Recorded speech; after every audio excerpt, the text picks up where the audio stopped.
Вот сегодня я очень хочу призывать, вот сегодня Интервьюныч тоже сказал об этом, средства массовой информации, не надо создавать образ чеченцев, что они только воевать умеют, что они там, дескать, только привыкли там находиться в экстремальной ситуации. Нет, это очень мирный, добрый, самобытный народ, который соскучился по работе, который соскучился по мирной жизни. Поэтому сегодня и средства массовой информации надо показывать, какие там, значит, прекрасные башни, какие там добрые традиции, какие там хорошие законы.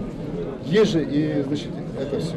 И вот только вместе сообща, и во многом пресса должна здесь принести свою. Почему мы не показываем лучшее? Мы должны показывать лучшее. И вот нельзя нам создавать образ наших граждан любой национальности, чеченской, ингушской, русской, любой. Надо создавать этот образ, что это наша единая Россия.